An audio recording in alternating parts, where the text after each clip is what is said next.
You got quiet all of a sudden. Do you guys on the praise team, do you mind if I move all of this? Any of you mind? Okay. What I was kind of saying to them is, you should have done that before you left the stage, but, just to let you know how my mind works.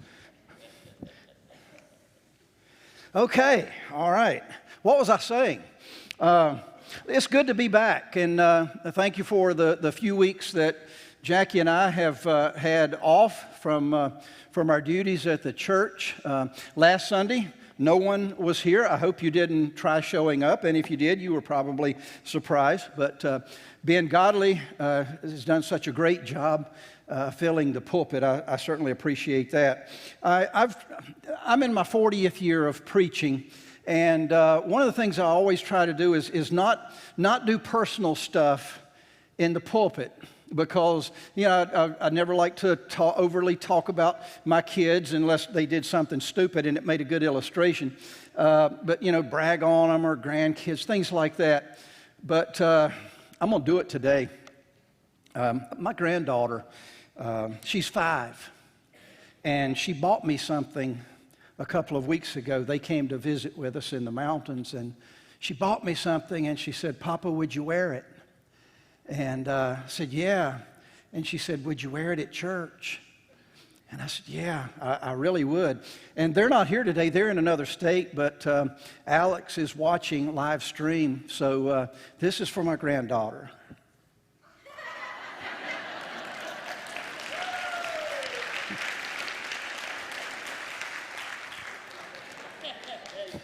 Is that me? Hey, Alex, good to see you. Okay, thank you for indulging me on that. If you have kids in our church, besides me, if you have kids in our church, just remember that if they're in the children's ministry today, you can pick them up at 11:15.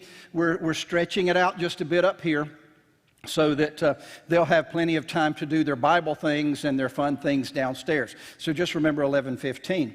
Also remember that we were not here last week, so we're asking you to go ahead and double up on your tithes and offerings. If you haven't done that, our expenses just keep rolling. Whether it's summertime, we're off, we're on, they just keep rolling. So you'll have a chance to give at the end of the message this morning, or you can go to the Realm, which is our electronic giving station. So thank you for that. Jackie and I started ministry together in 1983, and in our first year of ministry, we were at a small church in another city, and a member of the church and his wife, they had invested in a company that was doing very well, and they made a lot of money. They called us to their house one evening, and they handed us an envelope. When we opened it up, it was stock in the company worth $10,000. Yeah, we were newlyweds, just fresh out of school, and we thought, man, church is awesome. This is the way it's always going to be. It's not. And the family told us that this company was, everything this company was doing, the graph was up and to the right. And he told us, he said, if you will hang on to this stock, in 5 years, it'll be worth $500,000. And then 40 years later, of course, I would be a wealthy man. So we were pretty excited. We started watching the stock market every single day. 6 months after we received that stock, it went from $10,000 to $20,000. I'd never seen $20,000 before. 2 months later, it was worth $28,000, and we were who needs a salary? I was going to just tell the church, don't worry about it. I'm rich. We're going to be rich. And then we picked up the newspaper one morning, and that company was on the front page of the newspaper. They had done an unethical thing or two, and the stock dropped a few points. So we say, hey, no problem. Went from $28,000, $25,000. 5 years from now, we're going to be worth $500,000. And then it dropped a little more, and they were in the newspaper again, and it just kept dropping and dropping. And by the time it was all said and done, we made 2 car payments with what the stock was worth, and that was about it. What we thought was incredibly valuable ended up pretty much no value at all. And I'm going to talk to you about that for some time. I don't know how long, but I've been meeting with a group of people from the church who look at the way we put together our services. We look at the way our children's ministry is working. We just try to make it a good flow on Sunday mornings. We look at the things we do on stage. And we started talking about church and the value of church. And the reason I want to talk about this for a while is that you know people that do not know the value of church. I know people, they don't know the value that we know. You may have grown up in church. You may have gone to a church where the choir wore robes. You may have gone to a church where they had stained glass windows. You may have gone to a high church where they would serve the real wine, the real good stuff at communion, and they would chant their way through the services. You may have gone to a church much like this. But regardless of where you may have gone or whether you went to church at all, the reason you're sitting here today, for most of you, is that you understand that there is some amount of value to church. And I don't mean just spiritual growth value. I mean, those of us who've been around a while, we understand spiritual growth is a good thing. Bible knowledge is a good thing. But there's more than that. Relationships form a lot of times in the church. Had it not been for church, Jackie Wagoner and Eric Disher would have probably never met, because we met in a church setting. Best relationship I've ever had outside of the one with Jesus. So relationships are formed. Some of you have best friends today that you would have never had before without the church. And if none of that's true, most of you understand that if you become involved in a church, it just gives you a better life. Just gives you a better feeling about who you are. So we're going to talk about value for a while and what's valuable concerning the church. But let me start by talking about the number one concern in life for you and for me. Now, I'm going to take a shot at this one. I'm going to take a guess. But the number one concern in life, I believe, for most every human being on the planet, it comes down to one thing. It comes down to daily bread. Number one concern. Now, what is that? What I mean by it means the stuff of your life. I think most people are concerned about that first. Now, if you're thinking I'm going to say, if you're concerned about stuff, then you're selfish or you're not spiritual at all. That's not true. Even Jesus said it was good to be concerned about stuff. Remember in the model prayer that he prayed, he taught the disciples to pray, and in that prayer, he said, "Give us this day, Lord," what? "Our daily bread." Jesus Christ tells us it's okay to be concerned about the daily stuff of life, which I think is the number one concern. Now, you might disagree. If you think that stuff like food and paid up bills and cars that run and houses that work and jobs that pay, if you think that's not the most important thing in life, then my guess is those things are going well for you right now. But lose your job becomes a concern. Blow up your engine in your car and they say $4,000, please. That becomes a concern. Get behind on your bills a couple of months. Number one concern. Get a roof that's leaking. Number one concern. And sometimes all of those things happen at all the same time, and those concerns just go right to the top of your list. If you're concerned about those things today, I doubt you woke up this morning thinking, wonder if Eric's going to preach a good sermon or the choir's going to sing a good song. Right? Because you're concerned about your daily bread. And that's an okay thing. Remember this: no problem is really a big problem until it's my problem. Let me say that again. No problem is really a big problem until it's my problem. Jackie and I have been watching a TV series called Alone. And I think we're in the 5th season or the 6th season. And what they do is they take 10 people, survival experts, most of them, and they put them in the wilderness all by themselves, and they see who can make it the longest. And or basically who can starve the longest, because these people are really out there, and it's tough life. And what we started to see on this program is, in order to survive, they have to eat. They have to have their daily bread. They have to have some stuff to eat, and most of it comes in the form of something that used to be alive, and it's not alive anymore. You know what I'm saying? They have to kill an animal.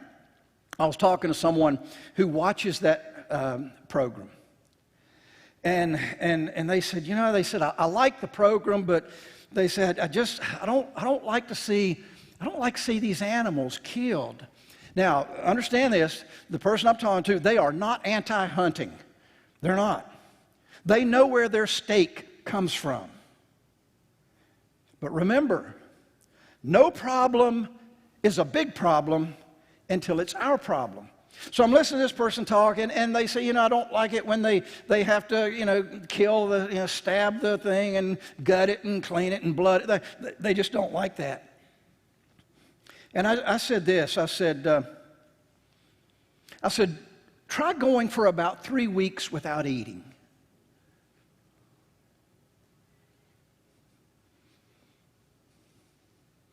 Just try going about 3 weeks without eating. And then walk out in your backyard and think about that squirrel.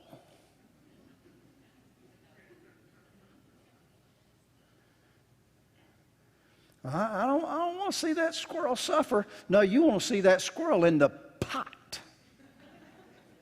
Why? Because no problem is a big problem until it's my problem.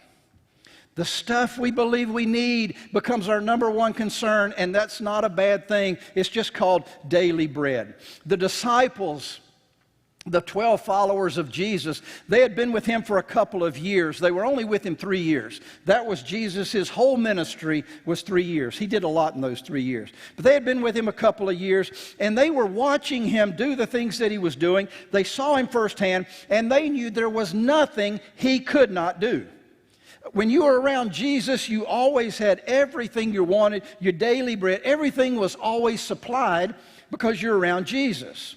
Now, turn to Matthew chapter 16. If you have a device, you can go right to the New Living Translation. If you have a paper Bible, you probably know what to do with it. But in Matthew 16, we're going to walk through a bit of this. I'm going to start in verse 5. Now, remember, around Jesus, you have everything you need. These disciples, they're around Christ.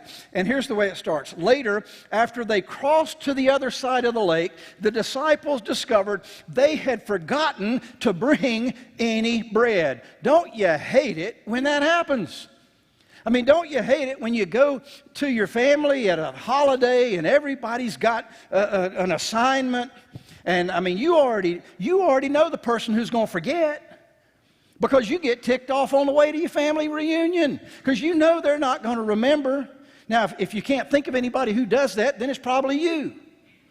Right?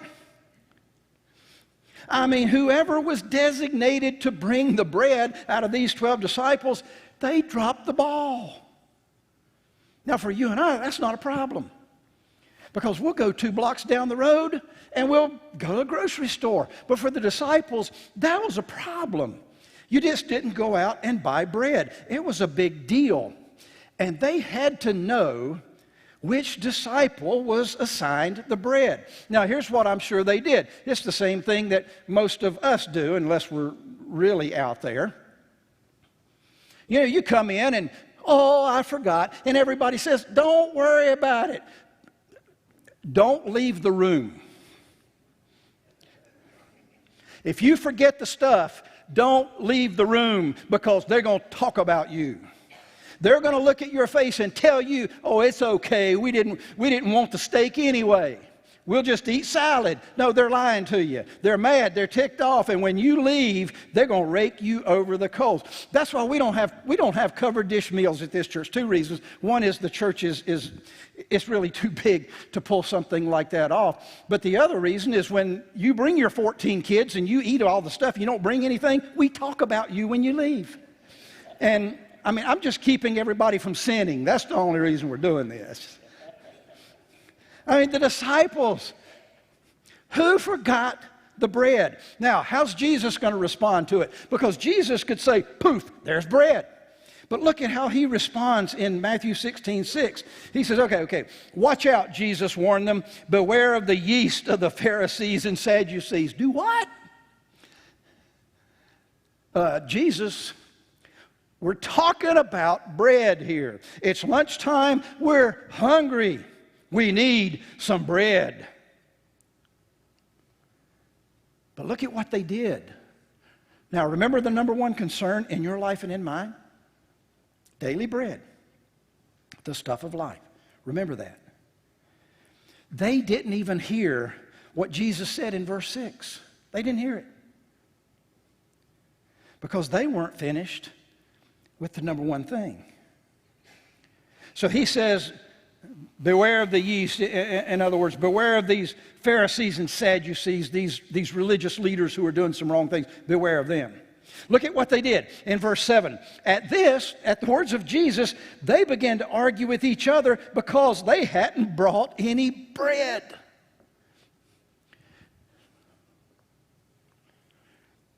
So Jesus, he's given them something far greater.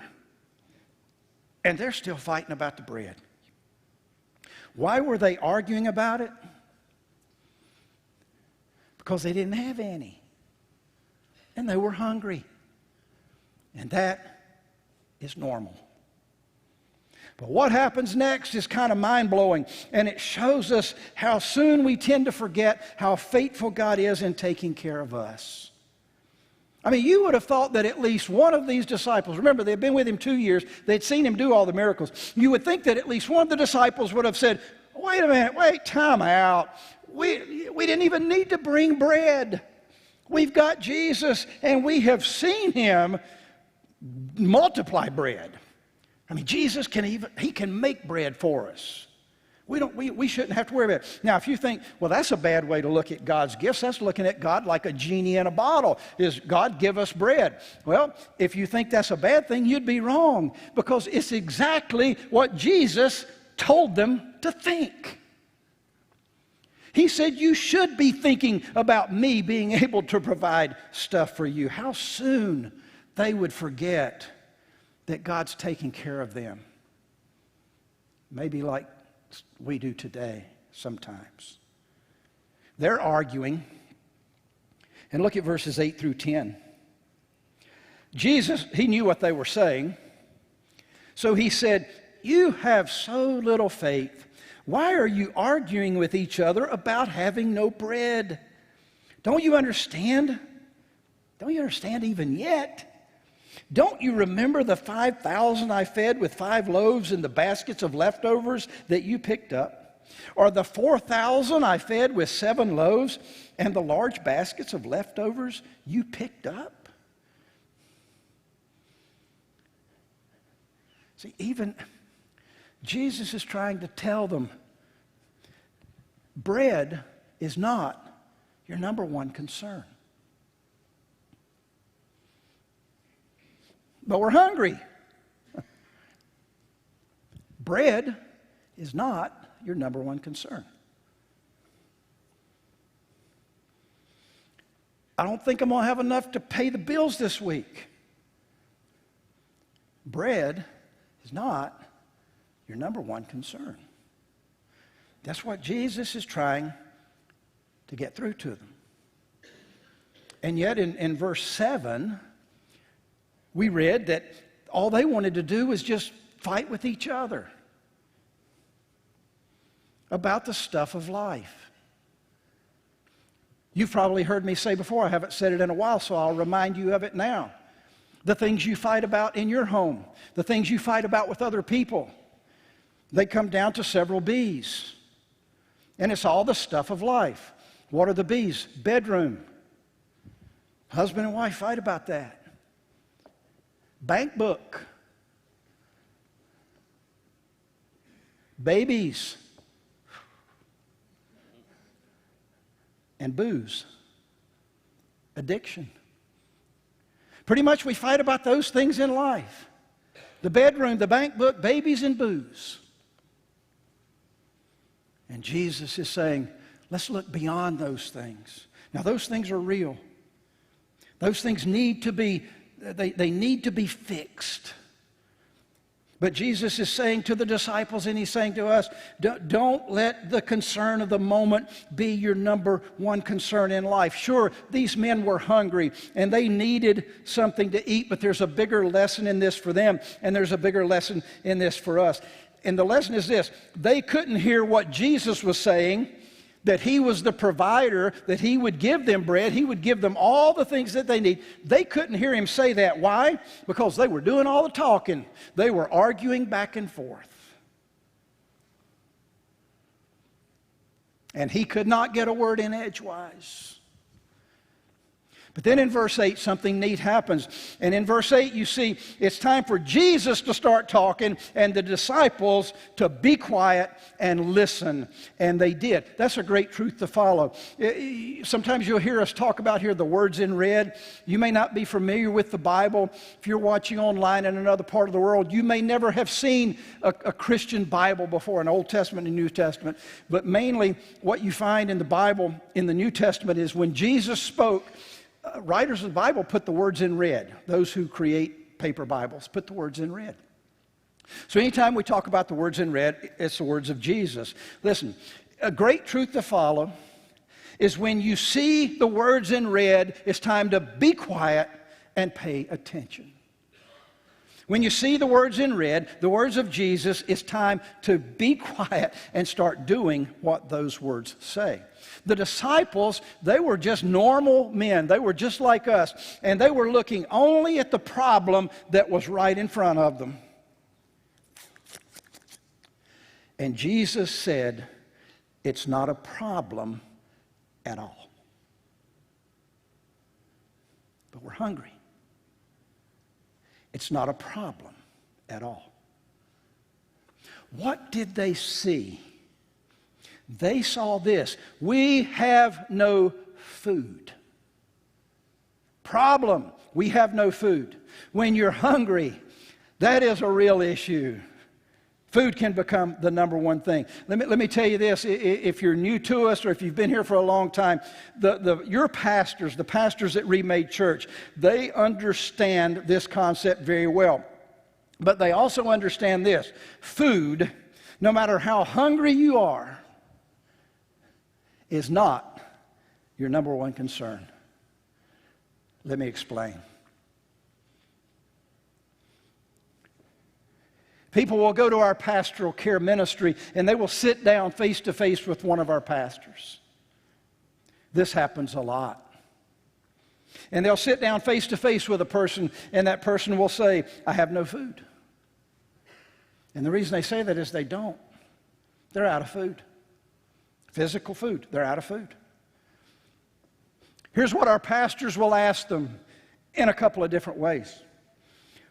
Why do you have no food? Why do you have no food? And here's the response. Now, this is typical. We've done this a long time. Here's the response. Give me food. I'm hungry. Okay. The pastor. Why do you have no food? And here's the response. If you're not going to give me food, then you don't care about me and you're a bad church, and I'm going to tell everybody. And they do.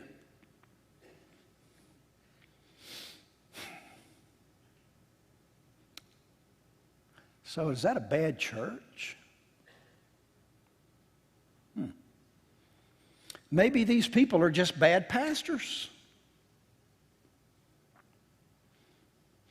The truth is this, and surely if you've been around a while, you know this. We are not going to let anybody starve to death. We're not going to let anybody starve to death. But I want you to hear this. I want you to hear this. Here's what we know. When we're faced with the same thing that Jesus was faced with the disciples, when we have hungry people, they will come and they will stand before us, they'll sit before us. Here's what we know for a fact. Hunger is not their biggest problem, and food, physical food, will not be their biggest answer. We won't let them starve, we won't. But we want to help hungry people see the bigger picture of life. Because we know that if we can help people see beyond the moment, beyond lunchtime, if we can help them see the big picture of Jesus, they will not continue to be hungry. We know that. We understand that. The words in red, they will show a person how to have everything they need and plenty left over. Do you hear what I'm saying? Thank you. I've got one guy who hears what I'm saying because he responded to that question. Anybody else in the house? Okay, thank you. I'm pretty shameless. I'll keep going until everybody responds. I will. I'll just do it.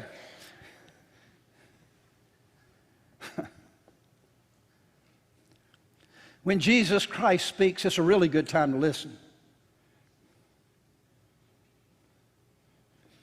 And the reason it's a good time to listen is because Jesus Christ, no matter your need, He will take you to the big picture side of life every single time. And the bigger picture is never about food or your bills or your car or it's just not the bigger picture. Jesus was pretty frustrated at the disciples on this. Look at verse 11, chapter 16. He looks at his disciples and he says, "Why can't you understand?"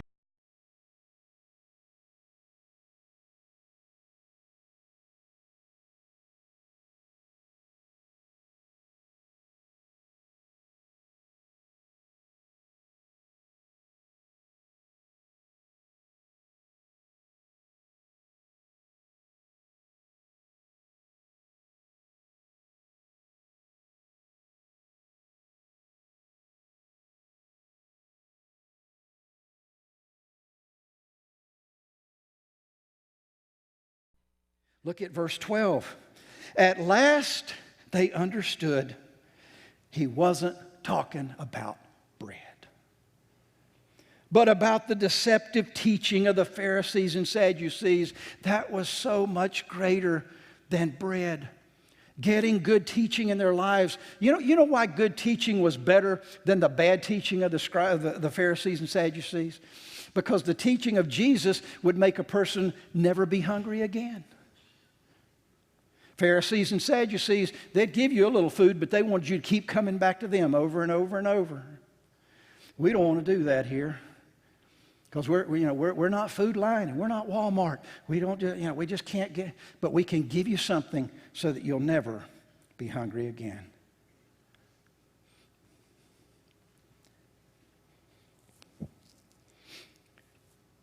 I do see from time to time people get in a place in life. And I've been there, done that. I've got the T-shirt where you say, "I don't know why this is happening to me, but I just want somebody to fix it." I've spent a lot of my young life talking to my dad and my mom.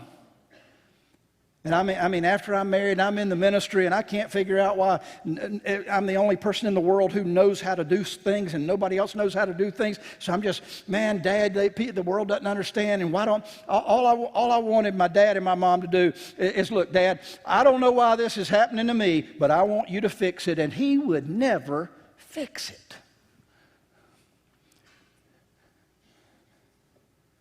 Was he a bad dad? No. He was a good dad.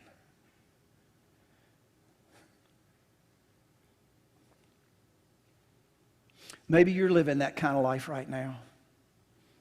I don't know why this is happening to me, but I just want somebody to fix it. I'm hungry. God understands that. When you come here, I don't want to give you a lecture on why you don't have the things that you need. I don't want you to feel more guilty going out than you did coming in. But here's what I would ask you to do. I would ask you to get honest with yourself. And a lot of people can't do that because it starts to hurt too much and they don't want to hurt, so they back away from that mirror and they don't face themselves for what's going on. But I'm gonna encourage you today to get honest with yourself. And the honesty is this: a lot of the things we lack are because of poor decisions we have made. Let me say that again. A lot of the things that we lack are because of poor decisions that we have made. Now, not always. Sometimes it comes from outside. But the vast majority of times, at least I would encourage you today to think about the possibility that where you are has something to do with what you've decided. Remember the story of the prodigal son? That's in Luke chapter 15. There was a young guy who... he took his dad's money. His dad gave it to him because that's what the inheritance was. Took his dad's money and he went out and he had a big time on it, went to a foreign land, lived there for a while, and then everything goes south. Everything just falls apart. If you've never read that story from Luke 15, you should. It's really a neat story. So how did he get in the bad place that he was in? Because this might help you to understand how you've come to be in a bad place that you're in. Luke chapter 15. That's where the story is. And I'm going to start in verse 12. Let's see if we can find out why we get into the places that we get into. Luke chapter 15, verse 12. The younger son told his father, "I want my share of your estate now before you die." So his father agreed to divide his wealth between his sons. Well, what's the problem? How did all of this bad stuff start? Well, the younger son told his father, "I want what's mine." That's how it starts. I want what's mine. Now, pretty soon he was going to find out his daddy was not an idiot. And what was it that saved it? What was it that turned this kid around? This is really fascinating. This kid finally came to a place where he was willing to say, "My bad decisions have put me where I am in life, nobody else." He was willing, he waved the white flag of surrender, and he just ate a big old piece of humble pie, finally. And everything started to turn around. Now, before he left home, he was a young guy, and he knew pretty much everything about everything. So how does he end up so far from home? He's starving to death, and nobody's willing to help him. Bad church, bad government, his daddy, his older brother, bad teachers. What was it? How about none of the above? He finally came to a place, he took responsibility for why is this happening to me? But before he waved the flag, something unusual happened, and I don't want you to miss this. Just hang on to this. Don't miss this if you've missed everything else. Luke 15, 17 through 19. When he finally came to his senses, he said to himself, "At home, even the hired servants have food enough to spare. And here I am dying of hunger. I'm going to go home to my father, and I'm going to say, 'Father, I've sinned against you and heaven, and I'm not worthy to be called your son. Just take me back on as a hired servant.'" Do you see it? Do you see what's going on? No? Look. When he finally came to his senses, he said to himself, no. Whoa. He finally came to his senses. He finally understood. It's all on me. Now, maybe every single circumstance was not on him, but every decision he made in the circumstance was his. Everything in life is not your fault, but listen to me, every decision you make, you're the 100% owner in that decision. The prodigal son, he finally understood. He finally got it. It was the beginning of understanding, and it changed his life. That's what understanding will do, and that's why Jesus says, I want you to understand. You know, maybe you've gone to the doctor recently, and the doctor has said, you're sick. And that's been painful and confusing to you. But here's what the doctor will say so many times, but here are your options. What's the doctor doing? He's giving you understanding. Some of you have taken advantage, great advantage, of our marital counseling here at Remade Church. It comes basically through Roger and Linda Worley. And I know it's been a shock to some of you at times when Roger would look at you and he would listen to you and he would say, yep, your marriage is in trouble. That's painful and it's confusing. But every single time he will look at you and he'll say, oh, but there's a way to make it great again. What's he doing in that? He's giving you understanding. I don't know if this applies to any of you, but it's applied to a bunch of people living in this area. Pastor Sam will look at you and he will say, your biggest need is not a food card. And we give away a good many food cards. And that's painful and confusing if he says your biggest need is not food. But what he will look at you and say is, but I can give you Bible truth so that you'll never be hungry again. What's he doing? He's giving you understanding. That's what Jesus gave the disciples. He could have buried them in bread, but he gave them understanding. And they would need the understanding for what was coming next. He knew what was coming. They didn't. So he gave them something they had never had before. He gave them something the world had never seen before. He gave them a gift. And he's given it to me. And he's given it to you. So let me tell you what it is.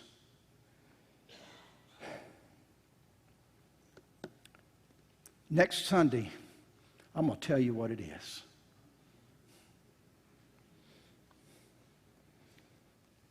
Let's pray.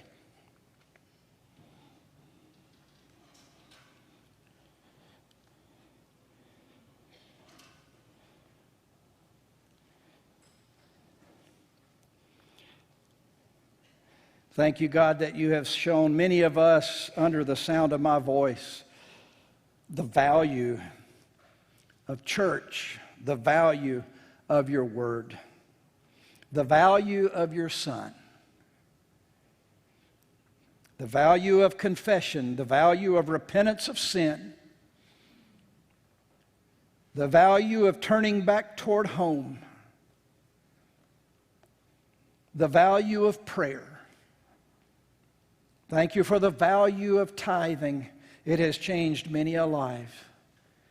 It's paid many a bill. Thank you for the value of spiritual relationships and friendships. God, thank you for the value of this thing Jesus called his church. Lord, for the next few minutes, we're just going to dial it down and we're going to quietly think about that. And there's going to be some bowls passing around. And Lord, I pray that you supply the daily needs of this church through the tithes and offerings of your people. You said that was a good thing to pray for, so today I pray for our daily bread, our daily needs to be met. And we'll continue to pray for that every day. So help us to dial it down over the next few minutes and think about the value of this body, the church.